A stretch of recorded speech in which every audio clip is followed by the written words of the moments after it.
Serious হন, জীবনটার ব্যাপারে serious হন। জীবনটা কিন্তু হেলায় খেলার বিষয় না। একবার চলে গেলে, একবার মৌত হয়ে গেলে কান্নাকাটি কোটি কোটি বছর করলে আল্লাহ পাক আর দ্বিতীয়বার পৃথিবীতে ফিরাই দিবে? তো কি কারণে আমরা আমাদের সময়টাকে হেলায় নষ্ট করছি? সুযোগ আছে? কোনো সুযোগ নেই। যেই কাজের পরকালীন কোনো ফায়দা নাই সেই কাজে আমি নাই। সোজা কথা বোঝেন? যেই কাজে পরকালের কোনো ফায়দা নাই সেখানে আমি নাই, এরকম আকীদা লাগবে। ইলম অর্জন করবেন কেন? পরকালের ফায়দা আছে তাই। নামাজ কেন পড়বেন? পরকালে ফায়দা আছে তাই। প্রেমের সম্পর্ক করবো না কেন? পরকালে ফায়দা নাই তাই। এই গান শুনবো, এই মিউজিক শুনবো না কেন? আমি পরকালে কোনো ফায়দা নাই তাই। আমি অহেতুক এসব টিকটকের পিছনে ঘুরবো না কেন? পরকালে কোনো ফায়দা নাই তাই। যে কাজ পরকালে ফায়দা দিবে আমি সেই কাজে আছি।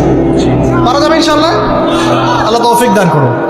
যুবক ভাইদেরকে আমি অনুরোধ করবো যে আপনাদের যৌবনটা আগামী মুসলিম উম্মার ভবিষ্যৎ।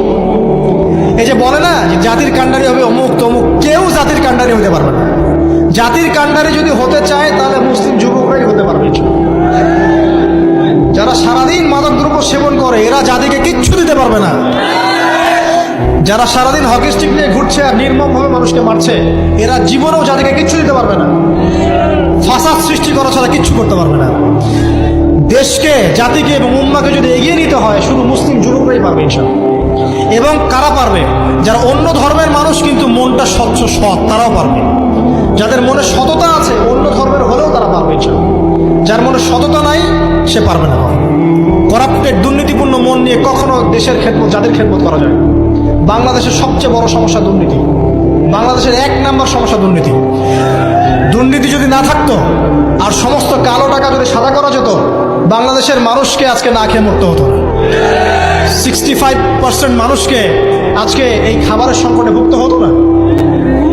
সামনের দিনগুলো কঠিন হবে, ভয়াবহ হবে, এটা সবাই বুঝতে পারছে, হয়তো শুধু আপনারা পারছেন না। আল্লাহ পাক আপনাদেরকে বোঝার তৌফিক দান করুন, আমিন। সামনে যান, নিজের জীবনকে কাজে লাগান, যৌবনকে কাজে লাগান, একটা হালাল রিজিক সার্চ করেন। অল্প রিজিকে সন্তুষ্ট হয়ে যান, উচ্চাভিলাষী হবেন না।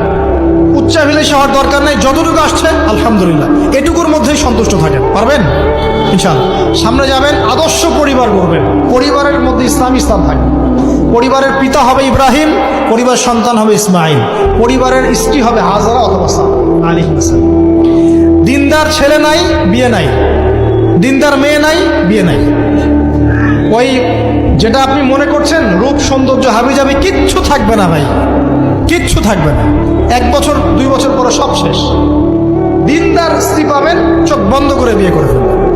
আর দিনদার স্বামী পাবেন, বিয়ে করে ফেলবেন।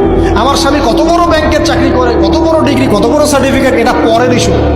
আগের ইস্যু হচ্ছে আমার স্বামী নামাজ পড়ে কিনা, এই লোক আমার স্বামী হতে যাচ্ছে, এর দাঁড়িয়ে আছে কিনা, ইসলাম পালন করে কিনা, ইসলামের প্রতি ভালো ধারণা আছে কিনা, সে আমাকে পর্দায় রাখবে কিনা, এগুলো বড় জিনিস।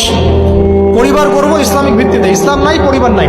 এমনকি পরিবার গড়ার পরেও যদি দেখেন যে পরিবারের সদস্যদেরকে বোঝাতে আপনি ক্লান্ত হয়ে যাচ্ছেন, পরিবারের সদস্যদেরকে দিন বোঝাতে আপনি ক্লান্ত, কিছুতেই দিন বুঝতে চায় না, আপনি আসহাবুল কাহাফ হয়ে যান, তাও ভালো। বুঝেন নাই? আপনি নিজের চটকা তেল দেন, ওটা বাদ দেন, ওর কবরের হিসাব ওর ছেড়ে দেন, আপনি ইব্রাহিম হয়ে যান, আপনি আসহাবুল কাহাফ হয়ে যান, তাও ভালো।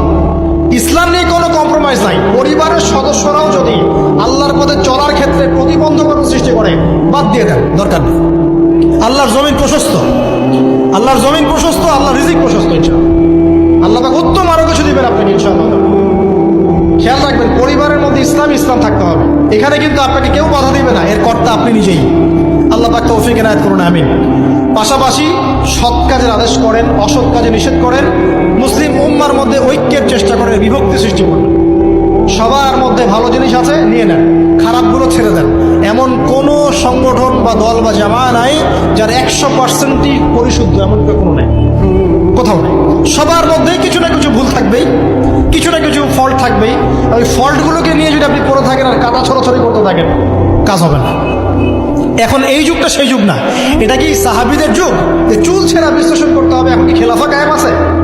সাহাবীদের যুগে খেলাফা কায়েম আছে, ইসলামিক অর্থনীতি কায়েম আছে, ইসলামিক রুলিংস চলছে। তখন সূক্ষ্ম বিষয় নিয়ে সাহাবীরা একে অপরের সাথে কনফ্লিক্টে যাচ্ছে। পার্থক্য হচ্ছে। আর এখন তো কিছুই নাই, এখন আপনি ওই ছোটখাটো বিষয় নিয়ে পড়ে আছেন, বড় বিষয়ের তো খোঁজ নাই এখন।